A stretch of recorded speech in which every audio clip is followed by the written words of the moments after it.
Il est 9h50, bonjour à tous, soyez les bienvenus en direct sur France 3 Centre-Val de Loire. C'est un plaisir de vous retrouver en ce lundi, nous sommes le 24 septembre. On espère que vous avez passé un bon week-end et je peux vous dire que toute l'équipe est en pleine forme. On va rejoindre Héloïse, vous le savez, comme tous les matins, qui ce matin, justement, nous fait découvrir les archives de la presse. Et vous êtes dans le Cher et vous êtes parti pour une lecture. Bonjour Héloïse. Bonjour Charlie, bonjour à tous. Alors, je ne sais pas si je vais avoir beaucoup de temps pour faire de la lecture ce matin. J'ai l'impression que vous allez pas mal me solliciter. Du coup, je vais peut-être devoir mettre mon journal de côté. Mais on va se plonger quand même dans de belles archives, dans plus d'un siècle de journaux, des titres français, des titres internationaux. Vous allez voir, on va découvrir ce centre de la presse. Bah oui, parce que ici, il y a une bande de passionnés. J'avais envie de dire une bande de dingues qui s'amusent à collecter, à trier, à recenser ces journaux et surtout à les conserver. Bah oui, parce que c'est une partie de notre patrimoine finalement. Et ils les conservent dans un lieu assez original, un lieu qui est juste à côté de moi, dans une ancienne maison de retraite. Bah oui, parce qu'il y a 45 chambres dans lesquelles on peut entasser plein de vieux papiers. Et c'est ce qu'ils font ici. Alors il y a un site principal ici au Châtelet, mais le site historique, c'est à Maisonnay. C'est c'est à quelques kilomètres d'ici, un tout petit village juste à côté, dans lequel on vous emmène dans quelques instants. À tout de suite. À tout de suite Héloïse, on vous laisse continuer votre lecture. Vous êtes à la rubrique Faits divers, c'est ça ? Exactement, je lis des choses pas très très jolies sur vous, hein, Charlie. Vous êtes original. A tout de suite Héloïse. On va retrouver une nouvelle fois Héloïse qui ce matin est toujours au centre des archives de la presse. Et là vous êtes à Maisonnay, Héloïse. Eh bien oui, on est à Maisonnay, dans le centre de la presse. Alors j'allais dire le siège un peu historique, mais pas tout à fait finalement. Je suis avec Pascal Roblin, c'est vous qui êtes à la tête de ce centre de la presse. Voilà, tout à fait. Alors l'association est née à Touchet, à quelques kilomètres d'ici, mais depuis l'an 2000, nous sommes à Maisonnay, c'est notre siège social, où nous avons une partie de nos collections et une exposition qu'on va vous présenter dans quelques instants. C'est ça, alors autour de nous, là c'est la presse régionale pour le coup, c'est voilà. Notre Nouvelle République, notre Berry républicain. Voilà, aussi, quoi, tout à fait. Sur deux pièces, ouais. On a nos collections du Berry républicain, qui est le quotidien régional du département du Cher, hein, avec entre autres, par exemple, le numéro 1 de ce journal. Le week-end du 16 et 17 septembre voilà, 1944. C'est un journal qui est né à la Libération, comme beaucoup de journaux français. On a le numéro 1 de la Nouvelle République, vous avez derrière, le numéro 1 de l'Écho du Berry. Bon, ça, ce sont les numéros 1, mais sinon, nous avons les collections quasi complètes pour ce qui concerne le Berry républicain. Une partie des collections, on avait récupéré les collections de la Nouvelle République, édition du Cher, quand ils ont quitté le département. D'accord. Et sur notre autre site qu'on verra tout à l'heure, nous avons les collections aussi de l'Écho du Berry. Oui, alors... comment ça démarre tout ça ? Je crois que c'est un petit peu de votre faute au début. C'est un peu de ma faute. Je suis comme Obélix, je suis tombé dedans. Mon père était... Petit, vous êtes tombé dedans en plus, non ? Tout petit. J'ai commencé à l'âge de 12 ans. Mon père était conservateur de musée et historien en région parisienne. D'accord. Et donc, le goût du papier ancien est venu très jeune. Et dès l'âge de 12 ans, nous avons, avec mon frère, on a commencé à collectionner les journaux. Et puis voilà, ça a pris de l'importance. Ça prend plus de place que les timbres. Et donc, pour faire vite, j'étais en région parisienne et je me suis installé dans le Berry. Et dans les années 90, en 93, avec des amis et de la famille, nous avons créé ce centre, ce projet culturel un peu fou au cœur du Berry, alors qu'Internet existait peut-être pour quelques spécialistes, mais n'était pas encore connu, donc le projet était encore un peu plus fou. Ouais, alors les projets, j'ai envie de dire les projets, parce qu'il y en a tellement, on va en reparler tout au long de l'émission. En revanche, moi je voulais qu'on dise un petit mot de ce petit bout de papier comme ça qui a l'air tout à fait insignifiant, mais en fait... Oui, alors tout à fait. Alors c'est la pièce principale de l'exposition qu'on a ici, qui s'appelle De la Gazette à la tablette, je pense que c'est clair. Oui. La Gazette, c'est le premier périodique français imprimé. Hein. Il est né en 1631. Et on a la chance d'avoir une pièce, un exemplaire de cette année 1631. C'est un petit fascicule, comme vous voyez, un format tout petit, qui a la même dimension que nos tablettes actuelles. C'est fou, ça. C'est assez rigolo à noter. Et qui comporte 4 pages, qui est écrit en vieux François, parce qu'à l'époque, on écrivait en vieux François. Et surtout, mais qui n'avaient rien à voir avec nos journaux d'aujourd'hui. Ils étaient surtout destinés à une élite. Ouais. Il y avait peut-être quelques milliers de Français. Alors qui? C'était les c'était nobles. déjà ceux qui savaient lire. Eh ben oui. Déjà. Et donc il n'y en avait pas beaucoup. Donc c'était les nobles, les bourgeois, les gens d'église qui lisaient ce type de presse. Oui, venez, on va avancer un petit peu parce que là aussi, il y a vraiment plein de choses autour de nous. Donc, cette Gazette 1631. Après, c'est quoi le moment phare, je dirais, de la presse? Il y en a beaucoup de moments forts parce que c'est quelque chose qui va évoluer entre 1631 et maintenant. Je peux parler de l'arrivée, le développement de la presse caricaturale et de la presse avec de l'image au départ du dessin. Ça, c'est quoi 19e siècle à peu Voilà, près au 19e siècle. Il y en avait avant, mais ça se développe véritablement au 19e siècle avec des caricaturistes comme Daumier, qui est là, bien sûr, le personnage phare, ou André Gide, peut-être moins connu, mais qui a fait des caricatures de personnages importants du 19e.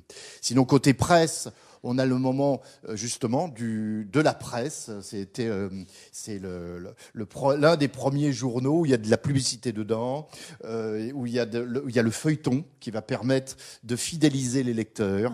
Voilà, on arrive avec ce journal La Presse qui arrive dans les années 1830. D'accord. Voilà. Venez, on va passer dans la salle d'à côté quand même pour jeter un petit coup d'œil avec des choses qui sont beaucoup plus récentes. Oui. C'est quoi finalement aujourd'hui? C'est quoi l'intérêt de préserver tout ça face au numérique qui se développe, il est important pour les générations anciennes et puis pour nous, d'avoir encore un regard sur les racines de cette presse qui est actuellement en souffrance, qui cherche sa voie. Et quand on cherche sa voie, des fois, c'est bon de savoir d'où on vient. Et il y a encore des richesses à l'intérieur à découvrir. Et ça fait partie de notre mission, même si c'est pas l'unique. On en reparlera. On est aussi tourné vers notre époque et vers l'avenir. Voilà. Ok. Mais justement, on va en reparler dans quelques instants. Je pense qu'on pourrait passer des heures ici, mais on a aussi beaucoup de travail. Vous allez voir sur l'autre site au Châtelet. On vous retrouve dans un tout petit instant. A tout de suite, Héloïse, on a hâte de découvrir tout ça. Et justement, on va rejoindre un autre rayon de soleil, Héloïse, qui ce matin est au centre des archives de la presse. Merci pour le compliment, Charlie. On est du côté du Châtelet. Tout à l'heure, on était à Maisonnay. Tac, on a fait un petit saut de puce. On est au Châtelet et là, on va dire que c'est aujourd'hui là que bat le cœur du centre de la presse. En tout cas, c'est là qu'il y a de l'activité. Regardez autour de nous. Il y a beaucoup à faire, en fait. Oui. Il y a énormément à faire. Donc là, on est effectivement dans une ancienne maison de retraite. Oui, ça devait être le réfectoire ici, non? Voilà, un truc comme ça, une salle de détente, une salle de détente près à côté de l'accueil. Ouais. Tout à fait. Et bien là, il y a mes collègues de l'association. Oui, vos bénévoles. Oui, tout à fait. Vous êtes combien dans l'association? Il y a 110, 120 adhérents. D'accord. Voilà. On a des services civiques qui appuient, qui font un gros travail. Là, on est sur une phase de renouvellement d'agrément. D'accord. Mais d'habitude, nous avons des services civiques depuis 2015 qui assurent l'inventaire général des collections. Oui, alors justement, on parle de combien de journaux entreposés ici. Vous ne le voyez pas, on va vous le montrer. Il y en a partout. On est d'accord. Alors justement, il y a un inventaire qui est fait, mais ce qu'on peut estimer, on estime un demi-million de revues et journaux internationaux, régionaux, nationaux. Ouais. Le plus ancien, vous l'avez vu tout à l'heure à Maisonnay. Ouais. Le plus récent, quasiment de ce matin. Ouais. Alors parce que vous continuez d'archiver... Évidemment, on continue à archiver la presse quotidienne, la presse magazine. On a à peu près 6000 titres différents. Voilà. Alors certains avec 1 ou 2 exemplaires, et puis d'autres avec des quantités bien plus importantes. Là, on voit qu'on nettoie quand même un petit peu. Voilà, tout à fait. Parce qu'il y a quand même du très très vieux papier, mais ça tient bien dans le temps. Oui, alors le papier, on connaît bien les risques actuellement de dégradation du papier. Le papier les plus anciens, comme ceux de 1631, se tiennent très très bien. Ceux du 19e, début 20e et tout ça sont plus fragiles. La presse magazine se tient à peu près. Là, ce sont des journaux qu'on nous a donnés dans les semaines précédentes. Vous voyez, un quotidien de la Nièvre, Science et Vie sur une 80 années à peu près, Charlie Hebdo. Vous voyez la diversité des titres qu'on possède. Comme je dis des fois en blaguant, on va de Playboy au Pèlerin. Vous voyez l'étendue du champ d'activité. Alors, venez, on va aller voir justement quelques Oui. petites pépites, parce que vous en avez beaucoup, je le sais, ici. Moi, je voulais qu'on jette un petit coup d'œil sur ce Figaro, quand même, qui est Voilà, assez exactement. sympa. Voilà, c'est un ancêtre, c'était un des tout premiers Figaro, on est en 1831, je crois. Ouais.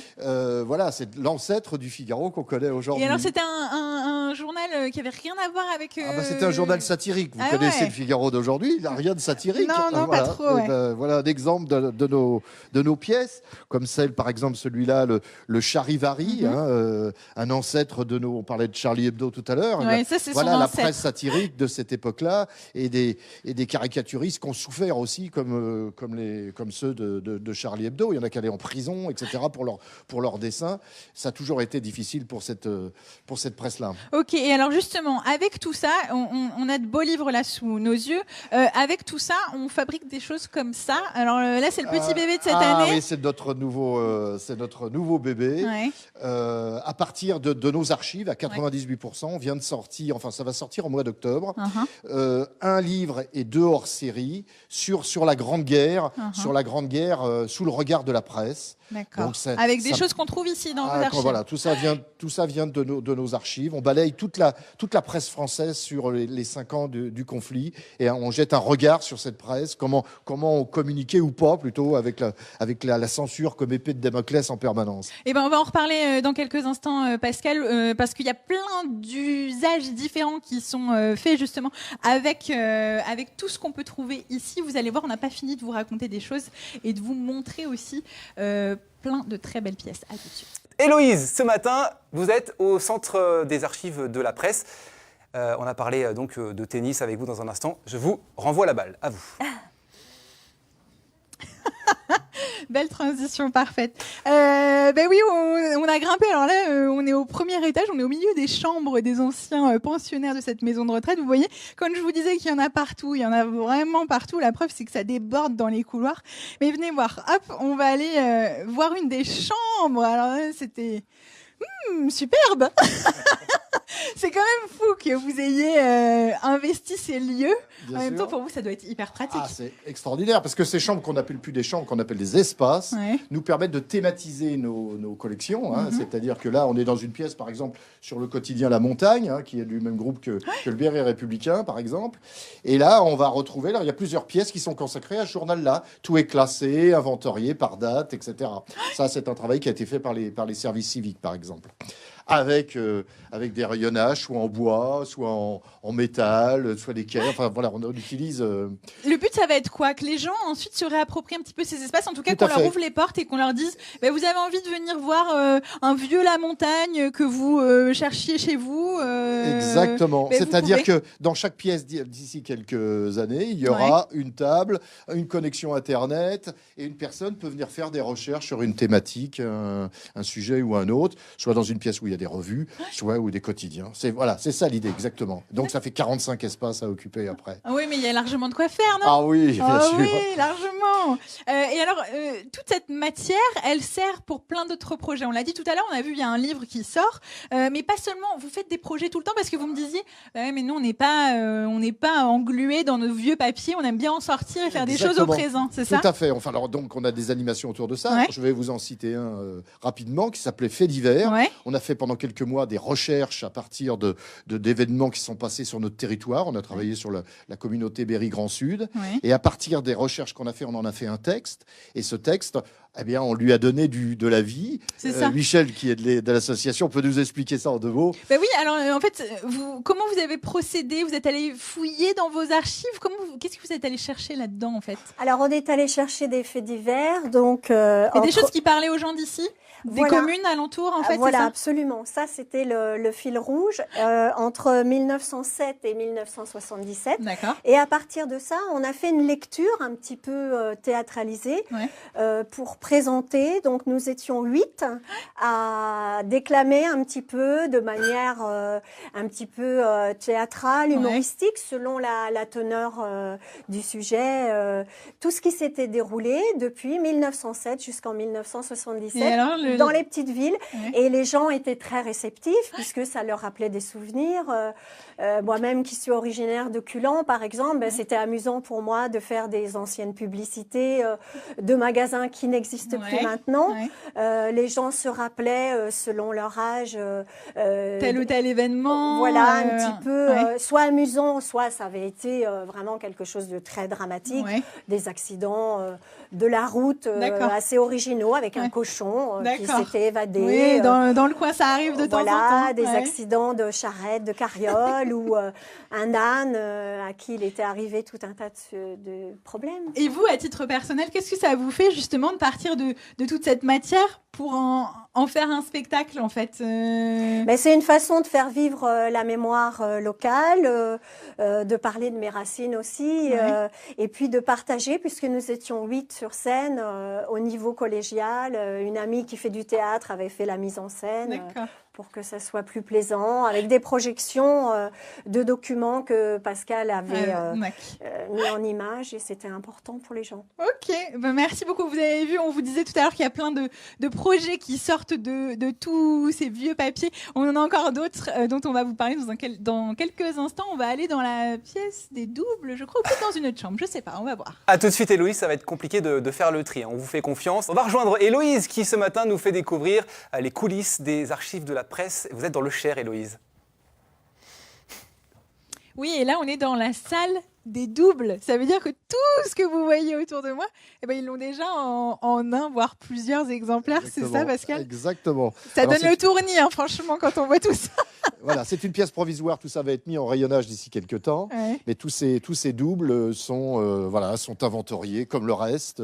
On sait exactement ce qu'on possède dans nos collections. Et à quoi ils servent justement ? Alors ça, c'est si les gens les veulent, par exemple. Exactement, un documentaliste, un collectionneur, etc. On remet une partie de nos collections, parce que ça prend beaucoup de temps, on remet une partie de ces collections en double sur le réseau Internet, on le commercialise ça nous fait rentrer un petit peu d'argent. C'est ce qu'on appelle la presse anniversaire, par exemple. Oui, moi, je me dis, tiens, j'ai envie de retrouver le journal du jour de ma naissance. On a aussi tout ça, on peut assurer de cette prestation. Vous ne l'avez pas, quand on voit tout ce qu'il y a ici. Ça fait partie de nos nombreuses prestations. Alors, moi, je voulais qu'on parle aussi d'autre chose, parce que, en plus de préserver des journaux, vous en fabriquez aussi. Voilà, on en fabrique. Alors, on a plusieurs manières. C'est-à-dire qu'on travaille soit avec des institutions culturelles, on va en reparler, et puis sinon, on travaille aussi avec les collégiens. On a un travail pédagogique. Grâce au conseil départemental du Cher, on rentre dans les collèges pour parler de la presse, parler du travail de journaliste, de caricaturiste. C'est d'autant plus important aujourd'hui, à notre époque, évidemment, on est bien d'accord. Et on réalise avec les collégiens des journaux. Voilà. Et donc, en parallèle à ça, on est aussi totalement dans notre territoire.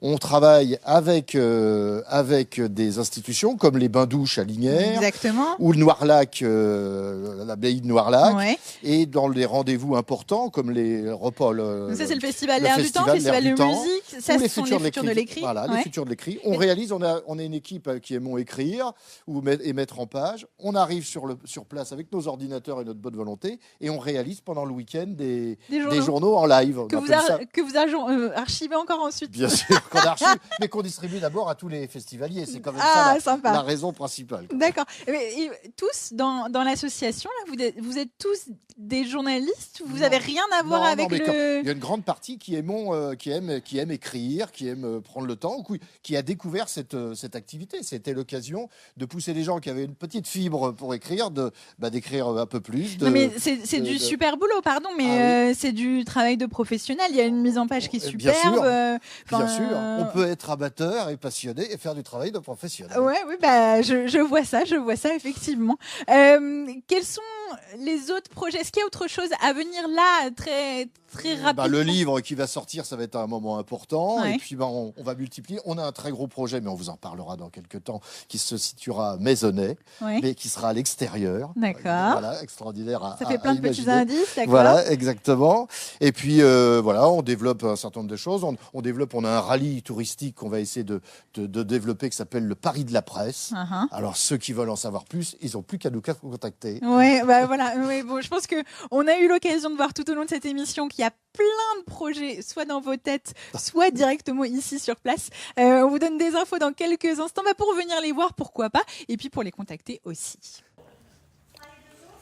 En fait, j'étais en train de chercher votre journal anniversaire, Charlie. Je crois que je l'ai trouvé. C'est celui-ci, 15 mai 1937. Vous me confirmez, c'est bien ça, votre date de naissance? Pas du tout, pas du tout. Pour venir au centre de la... Pour venir au centre de la presse, c'est ici à Maisonnay, vous l'avez compris, enfin le Châtelet et Maisonnay. Il y a un site internet qui est en reconstruction en ce moment, mais vous avez toutes les infos dessus. Il y a plein d'expos qui sont à disposition ici, si vous voulez venir consulter un petit peu tout ce qu'il y a et ensuite exposer partout. Et puis voilà, je voulais terminer avec ce beau livre qui est vraiment une œuvre qui sort d'ici et qui va être disponible là très très bientôt. Voilà, j'ai terminé. À vous, Charlie. Merci Héloïse.